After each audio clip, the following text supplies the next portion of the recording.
Hi friends, இன்றைக்கி வீடியோவில் நம்ம பன்னீர் புலாவ் பார்க்க போகிறோம். அதுக்கு முதல்ல ஒரு பேன் ஒன்று வச்சுக்கோங்க. பேன் வச்சுட்டு கொஞ்சோண்டு ஆயில் ஊற்றிக்கோங்க. ஊற்றிக்கிட்டு இப்போ பன்னீரை ஸ்ட்ரிப்பாக கட் பண்ணி வச்சுருக்கேன். அதை அப்படியே போட்டு கோல்டன் ப்ரௌன் ஆகிற வரைக்கும் நல்லா ஃப்ரை பண்ணுங்கள். இப்போ இந்த மாதிரி ஆன அப்புறம் கொஞ்சம் நல்லா எல்லா சைடும் திருப்புங்க. ஜஸ்ட்டு ஃப்ளிப் பண்ணி விடுங்க. இப்போ கரெக்டாக இறக்கிடலாம். இப்போ ஒரு குக்கர் வச்சுக்கோங்க. அதில் ஒரு 2 டேபிள் ஸ்பூன் அளவு ஆயில் ஊற்றிக்கோங்க. ஆயில் கொஞ்சம் நல்லா சூடாகட்டும். அப்புறம் ஒரு 2 டீஸ்பூன் கீ ஊற்றிக்கோங்க. இப்போ ஃபஸ்ட்டு சீரகம் போடுங்க. ஒரு 1 டீஸ்பூன் சீரகம் போடுங்க. அப்புறம் பட்டை, கிராம்பு, பிரிஞ்சி இலை எல்லாத்தையும் போட்டுடலாம். இது கொஞ்சம் நல்லா வெடித்து வரட்டும். இப்போ 2 பெரிய வெங்காயம் போட்டுக்கோங்க. அப்புறம் 3 பச்சை மிளகாய் நல்லா மிக்ஸ் பண்ணி விடுங்க. இது நல்லா கலர் சேஞ்ச் ஆகிட்டு அந்த பச்சை வாசனைலாம் போட்டோம்.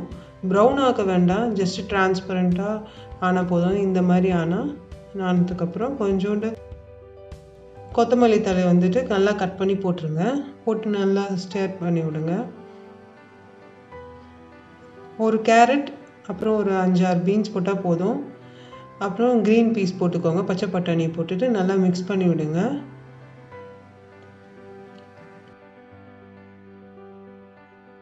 ரைஸ் 2 கிளாஸ் ரைஸ் எடுத்திருக்கேன்.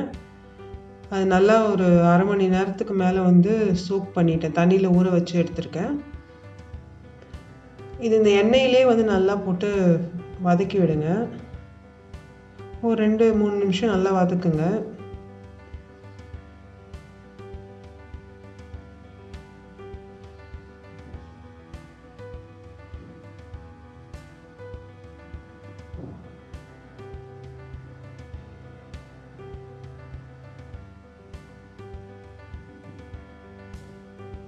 இப்போது இஞ்சி பூண்டு பேஸ்ட் போட்டுக்கோங்க. இஞ்சி பூண்டு பேஸ்ட்டில் கொஞ்சோண்டு கொத்தமல்லி போட்டு அரைச்சிருக்கேன். 1 டேபிள் ஸ்பூன் போட்டால் போதும்.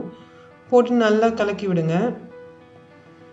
இப்போ 2 கிளாஸ் நான் அரிசி எடுத்துருக்கேன். பாஸ்மதி ரைஸ் எடுத்துருக்கேன். அதுக்கு 1 கிளாஸ்க்கு 1.5 கிளாஸ் தண்ணி வச்சா போதும். ஸோ இப்போ 2 எடுத்துருக்கனால 3 கிளாஸ் அதே கிளாஸில் நான் எடுத்திருக்கேன் தண்ணி.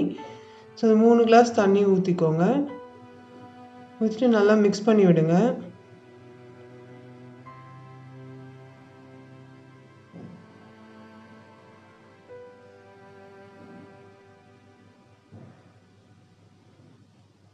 அப்புறம் 1 டேபிள் ஸ்பூன் கல் உப்பு தான் எடுத்திருக்கேன். அது போட்டுருங்க. நல்லா கொதிச்சுட்டு இருக்கணும். தண்ணி கொஞ்சம் வற்றிட்ட அப்புறம் லைட்டாக வற்றணும், ரொம்ப வற்றக்கூடாது. வற்றிட்ட அப்புறம் ஒரே ஒரு தக்காளி கட் பண்ணி போட்டுருங்க. இது ஏன் இந்த டைமில் போடுறோன்னா, அது கலர் சேஞ்ச் ஆகக்கூடாது. இப்போ பன்னீரும் போட்டாச்சு. பன்னீர் ஸ்ட்ரிப்பாக கட் பண்ணியிருந்தோன்னா அது க்யூப் ஆக்கிட்டு அதில் போட்டு ஒரு மிக்ஸ் பண்ணிவிட்டு குக்கர் க்ளோஸ் பண்ணிவிடுங்க.